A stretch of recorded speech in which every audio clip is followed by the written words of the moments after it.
Assalamualaikum warahmatullahi wabarakatuh. Kami di sini akan mempresentasikan hasil diskusi dari kelompok kami mengenai uji syarat analisis. Tugas mata kuliah Statistika Manajemen Pendidikan oleh kelompok 7 yang beranggotakan Ami Baruniam dengan NIM akhir 29, Meliana dengan NIM akhir 33, Aprilia Rizky Ani Putri dengan NIM akhir 36. Dosen pengampu oleh Bapak Fahrudin, Magister Pendidikan Islam. Menginjak materi pertama, uji syarat analisis.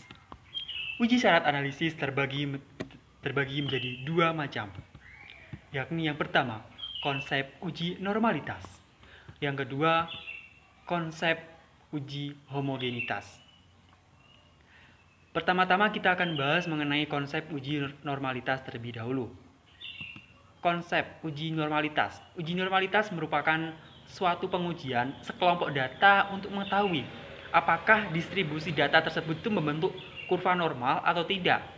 Jadi uji normalitas dibutuhkan untuk keperluan analisis data. Kemudian uji normalitas adalah pengujian data dengan tujuan untuk melihat sebaran data juga pada suatu kelompok data atau variabel, apakah nilai residualnya terdistribusi normal atau dalam sebaran normal. Jadi uji normalitas itu bisa menjadi untuk mengetahui distribusi data, membentuk kurva atau tidak, kemudian juga menjadi melihat sebaran data pada suatu kelompok data atau variabel. Välian jenis uji normalitas data yaitu dapat dilakukan dengan berbagai metode. Ada 8 metode. Yang pertama ada Anderson-Darling, 2 Kolmogorov-Silonov, yang ketiga Chief-Square, 4 Lilliefors, 5 Shapiro-Wilk, 6 Chalmers-Mises, 7 Kiki-Plot, dan 8 Pp-Plot. Pada kesempatan kali ini pemateri akan menjelaskan 3 jenis uji normalitas. Ada Chi-Square, Lilliefors, dan Kolmogorov-Smirnov. Kita akan membahas yang pertama mengenai metode Chi-Square dalam uji normalitas. Chi-Square itu merupakan salah satu fungsi distribusi kontinu yang mempunyai banyak kegunaan. Jadi uji Chi-Square biasanya digunakan untuk uji independensi antar variabel, uji homogenitas, uji hipotesis mengenai hubungan antara kedua variabel, dan uji pencocokan kurva. Pencocokan kurva yang dimaksud di sini itu adalah menguji suatu data apakah data tersebut itu mengikuti kurva distribusi tertentu. Oleh karena itu uji Chi-Square dapat digunakan oleh menguji suatu data untuk menguji suatu data apakah berdistribusi normal atau tidak. Seperti itu. Nah, kemudian rumus uji normalitas dengan Chi-Square yaitu itu bisa dilihat di ini di materi di PPT yang sudah itu disediakan. Jadi X kuadrat sama dengan Pi dalam kurung O I min E I tutup kurung. Kemudian per EI. Keterangannya yakni X2, nilai X2 ya kan. OI nilai observasi, EI nilai expect atau harapan, luasan interval kelas berdasarkan tabel norma yang dikalikan N, total frekuensi, atau PI kali N gitu ya. Jadi N itu apa? N banyaknya angka pada data total frekuensi. Nah, kemudian ini syarat uji Chi-Square dalam uji normalitas. Pertama, data tersusun berkelompok atau dikelompokkan dalam tabel distribusi frekuensi.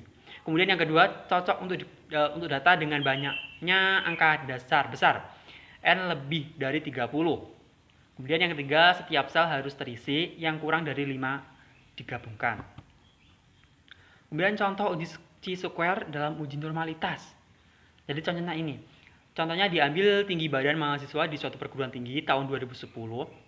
Jadi tinggi badan pertama 140 sampai 144 dengan jumlah 7. Kemudian dan selanjutnya dengan jumlah adalah 100 orang. Jadi pertanyaannya, selidikilah dengan A sama dengan 5%, apakah data tersebut di atas berdistribusi normal dengan mean 157,8 dengan standar deviasi 8,09. Kemudian langkah pertama yang kita cari yakni hipotesis HO. Yang dimaksud HO adalah populasi tinggi badan mahasiswa berdistribusi normal. Yang kemudian H1, populasi tinggi badan mahasiswa tidak berdistribusi normal. Untuk HO dan HI ini bisa dipahami terlebih dahulu karena nanti pada akhir-akhir akan juga dipergunakan HO dan HI. Kemudian yang kedua adalah nilai A. Nilai A sama dengan level signifikan sama dengan 5%, sama dengan 0,05. Kemudian yang ketiga, rumus statistik penguji. Jadi rumusnya itu x2 kuadrat sama dengan itu sudah dijelaskan tadi. Kemudian tabelnya seperti apa? Tabelnya pada sebelahnya. Yakni ada batas interval kelas Z seperti itu. Kemudian luas pi dihitung dari batasan proporsi hasil transproporsi Z yang dikonfirmasikan dengan tabel distribusi normal atau tabel Z. Jadi rumusnya pada bawahnya itu, di bawahnya itu akan ada x kuadrat dengan hasil 0,427. Yang keempat jadi derajat bebas df sama dengan k min 3 sama dengan 5 min 3 sama dengan 2. Nah, kemudian nomor 5 yang kelima yakni kita mencari nilai tabel x kuadrat A sama dengan 0,5, df sama dengan 2 sama dengan 5,991. Yang keenam daerah penolakan. Nah, ini daerah penolakan menggunakan gambar atau yang kedua bisa menggunakan rumus. Yang pertama menggunakan gambar dulu. Yang menggunakan gambar ada tabel itu diagram yang diterima dengan 0,1128, kemudian yang ditolak adalah 5,991. Kemudian jika menggunakan rumus itu 0,427 lebih kecil daripada 5,991. Jadi diputuskan hipotesis berarti HO diterima dan HA ditolak. Jadi kesimpulannya, populasi tinggi badan mahasiswa berdistribusi normal. A sama dengan 0,5. Kemudian yang kedua yakni metode Lilliefors dalam uji normalitas. Hubert Wizard Whitman Lilliefors adalah seorang profesor dalam bidang ilmu statistik di Universitas George Washington. Lilliefors menyatakan bahwa tabel Kolmogorov-Silmorov yang digunakan sebagai patokan untuk uji normalitas hanya valid jika data yang diobservasi benar-benar berasal dari fungsi distribusi kontinu. Jadi kemudian metode Lilliefors itu menggunakan data dasar yang belum diolah dalam tabel distribusi frekuensi. Data ditransformasikan dalam nilai Z untuk dapat dihitung luasan kurva normal sebagai probabilitas kumulatif normal. Ya. Kemudian itu keterangannya bisa dilihat rumus-rumusnya. Itu keterangan XI angka pada data, Z transformasi dari angka ke notasi pada distribusi normal. Jadi kalau kemudian Fx probabilitas kumulatif normal, kemudian Sx adalah probabilitas kumulatif empiris. Kemudian signifikasi uji Lilliefors. Jadi signifikasi uji nilai Fx min Sx terbesar dibandingkan dengan nilai tabel Lilliefors. Jika nilai Fx min Sx terbesar lebih kecil nilai tabel Lilliefors, maka HO diterima, HA ditolak. Jika Fx min Sx terbesar lebih dari nilai tabel Lilliefors, maka HO ditolak, HA diterima. Seperti itu. Jadi signifikasinya uji Lilliefors itu seperti itu. Selanjutnya contoh uji Lilliefors. Berdasarkan pada data ujian statistik dari 18 mahasiswa didapat data sebagai berikut yang telah ada di PT tersebut ya. Apakah data tersebut bisa diambil dari populasi yang berdistribusi normal?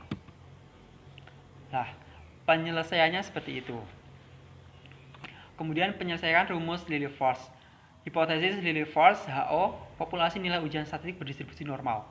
H1, populasi nilai ujian statistik tidak berdistribusi normal. Sehingga nilai kritis Lilliefors, nilai A sama dengan level signifikasi sama dengan 5% atau 0,5. Kemudian statistik pengujiannya ini bisa dilihat dari tabel-tabel itu. Tabel-tabelnya sudah terdapat, itu bisa dibaca dan dipahami. Kemudian hingga nilai Fx atau min Sx tertinggi sebagai angka penguji normalitas yaitu 0,1469. 0,14669 itu bisa diambil dari data itu ya, nomor 5 sampai nomor 7. Jadi sehingga derajat bebas DF tidak berfungsi. Nilai tabel Lillie force atau tabel Lillie force itu nilai kuartil penguji Lillie force A sama dengan 0,5, N sama dengan 18 yaitu 0,2000. Jadi tabel Lillie force pada lampiran daerah penolakan Lillie force itu menggunakan rumus 0,1469 lebih kecil daripada 0,2000. Berarti HO diterima dan HA ditolak. Jadi seperti itu. Liana dengan NIM 12207193033 mau menerangkan terkait metode Kolmogorov-Smirnov, yakni biasanya digunakan untuk uji normalitas data. Dan tidak hanya itu, biasanya metode ini digunakan uji pencocokan kurva juga. Model ini biasanya mencari simpangan terbesar dengan menggunakan rumus Kolmogorov-Smirnov. Adapun syarat Kolmogorov-Smirnov yaitu data berskala interval atau ratio, dan kemudian data tunggal atau data yang belum dikelompokkan. Baiklah, saya akan menjelaskan tentang uji homogenistik. Uji homogenistik ialah suatu prosedur uji statistik yang dimaksud untuk memperlihatkan bahwa dua atau lebih kelompok data sampel berasal dari populasi yang memiliki variansi yang sama. Dan biasanya uji homogenistik ini bisa dihitung dengan menggunakan analisis uji Berlet. Adapun teknik yang digunakan dalam uji analisis homogenistik yakni dengan teknik Berlet. Yang pertama, menghitung derajat kebebasan, dan yang kedua menghitung variasi masing-masing kelompok, yang ketiga menghitung LOC S2, dan yang keempat menghitung besarnya DK. Terima kasih. Baik, di sini saya akan melanjutkan pemaparan materi dari saudari Meliana, di mana materi yang selanjutnya adalah langkah-langkah menghitung uji homogenetis. Di mana yang pertama kita harus mencari varians atau standar deviasi variabel X dan Y. Lalu langkah berikutnya adalah mencari F, hitung dengan dari varians X dan Y. Lalu yang terakhir adalah kita membandingkan F, hitung dengan variabel F banding F dalam Excel pada tabel distribusi F. Cukup sekian, terima kasih.